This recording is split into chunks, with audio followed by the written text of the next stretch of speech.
So in this podcast, a lot of times, we talk about like what's going on when web design goes right, right? you know, what what are the benefits? What are the applications? How to get the most out of it? This, that, and the other, right? But what happens when web design goes wrong? I use this this platform called Answer the Public, which you look up and you just see search terms, quick, easy little thing, kind of get some ideas. And something I noticed when I was looking up web design is, why does web design go wrong? That was one of the big questions. So let's get into it. That's what we're going to be talking about today on today's episode of the BB&J podcast. I'm your host, John Lint, and let's get into it, right? So I'm talking about this, but like web design has such incredible potential, right? Web design can be used for so much, driving traffic and providing a cultivated content and curating your audience, and this platform where you can create exactly what you want, exactly how you want it. That really does a great job of serving your brand on the online space, right? It's like your best face can be through web design. It can also be your worst face, For all of the things that web design can do, it can also have a negative version, So if it's driving traffic to your site, if you have a bad website, that's going to cause problems. And I think people sometimes misinterpret, a good website versus a bad website. Because here's the fact of the matter. When web design is done well, it can do amazing things, right? It can make this, that, or the other. But if it isn't done effectively, if it isn't done mindfully, what you're going to end up with is no one really being satisfied with the end product and not really getting the results you're looking for. Because you can invest however much money you want, right, into web design. But if you're not investing that wisely, if you're not investing those resources in a way that will result in more clients, in a way that will result in more customers, then you just aren't going to see the kind of actual results you're looking for. Because, there are a lot of roadblocks in web design, right? Because just like any project, when you're in the world of web design, there are common roadblocks. So, the biggest thing is there is an idea of this is how I want it to look. And then there's the reality of this is what we can reasonably produce, and this is what's going to get the best results. And those don't always line up. So when the process isn't matched up properly, you start seeing roadblocks, you start seeing problems. Kind of getting into that a little bit more, when we're talking about these roadblocks, right? When you have a process, especially when you're working with an external company, establishing that line of communication, keeping it running smoothly, keeping everyone on the same page, keeping track of things, keeping all that stuff, it can be challenging.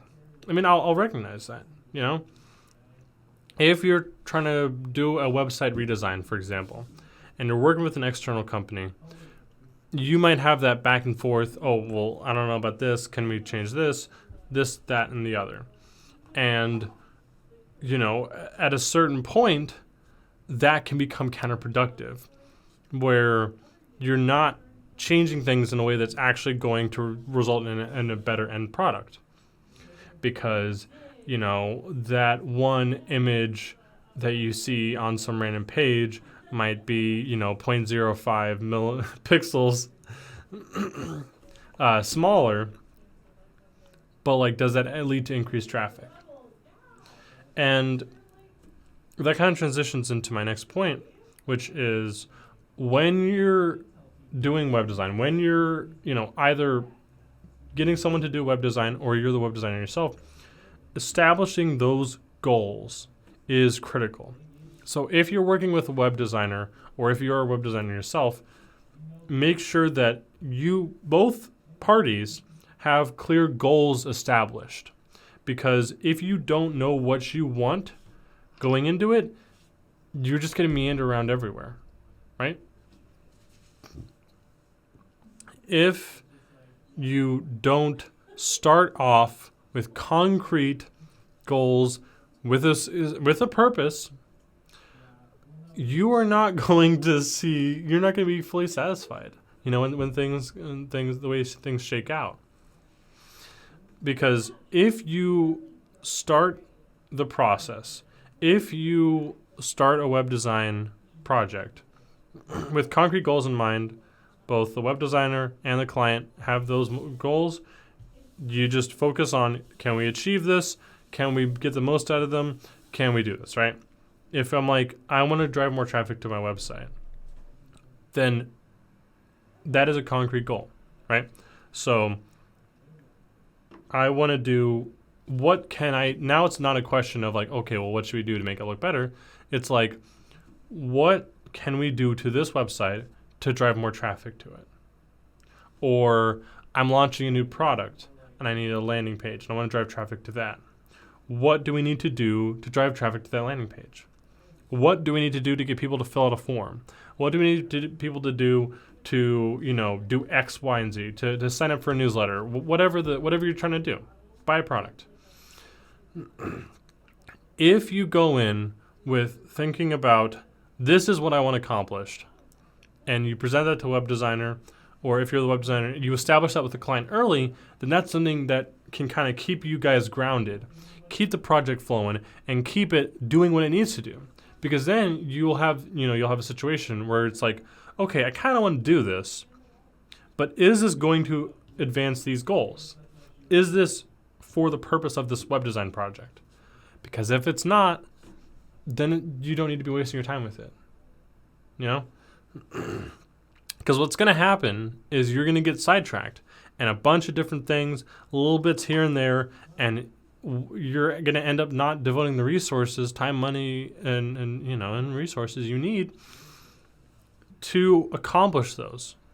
So, biggest takeaway, when you're doing web design, when you're modifying, updating, whatever, a website, make sure you have those goals. Make sure you know what you want, because you'll be able to better say, like, was this goal accomplished? It's not like, what's my gut feeling when I look at the website? It's like, were the goals that I wanted to be accomplished? Because that is your priority. Make sure that you establish goals that are your priority going into it. Know what you're looking for.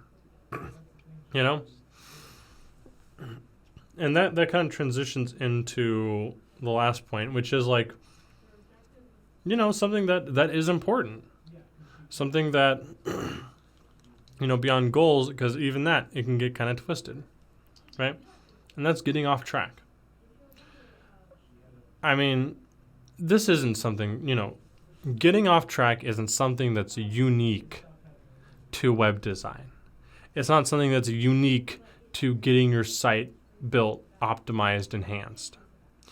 But there's this, in the world of web design, there is a lot of creativity, but there's also a lot of hard numbers and results that you're thinking about, right? So there's creativity of the styling and the formatting and all this stuff, but there's also the hard results of what is this actually going to lead to? And because you have both of them kind of at the same time, it's very easy to get off track. It's very easy to focus on things that aren't actually focus on these qualitative things that aren't really going to make a difference quantitatively. So when you're doing web design, when you are,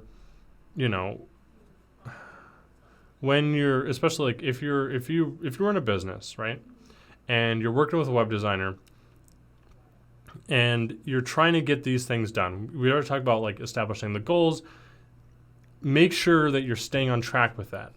Make sure that everyone is staying on track, and the work that is being done is going towards that purpose. It's not meandering around. If you get off track, obviously get on track, but that's just going to waste your time. That's going to waste web designers' time. And, you really don't want that, obviously, So, I will say, I think the biggest problem is you have on one side, right, the more designy, artistic side, where perhaps the business owner, they kind of have an idea of like what they want it to look like, but they don't really know how to express it, right? You might have a situation where, like, as a business owner, you kind of know what you want it to look like, but you don't know how to properly express what you want it to look like in words that are actionable. Or you kind of have an idea of what you want to get out of your website, but you don't know how to achieve that. That's where you can defer to the web designer. Staying on track, and to a certain extent, means trusting the process. Means recognizing that this person has been working in the field, they know what they're talking about, and as long as it's clear that the things that they're doing are helping accomplish the goals that we clearly laid out, this is something that I shouldn't try to, get in just to get in, or because, I think something seems like stylistically not what I was thinking of. Because that's just going to get you off track. That's just going to end up not focusing on the things that need to be focused on. And it's really that simple. So if your next, web design project, redesign, rebuild, whatever, 2 things. Make sure to establish the clear goals, clear, actionable, accomplishable goals at the beginning, at the outset, before even starting. The second thing is make sure that the work that you and the web designer are doing are going towards accomplishing those goals. If you do those things, I can almost guarantee you that web design will not go wrong. The other thing I will note is make sure to pay the web designers, because you're giving someone access to your website, which is like the face of your company online, and they have been liable to do things like not give you access to your website until you pay them, because their time and their work and their experience is worth something. So I think that shouldn't go without saying, but I know that like some people just don't, they'll still try to weasel out of it. Pay your web designers, folks. Respect their time, just like you would expect them to respect yours, and make sure that what you're doing is focused on accomplishing those goals. That's about all I have for you for this week. I'd like to thank you so much for listening and or watching. Make sure to like and subscribe. I've been your almost evergreen host, John Lint, and I will see you next week.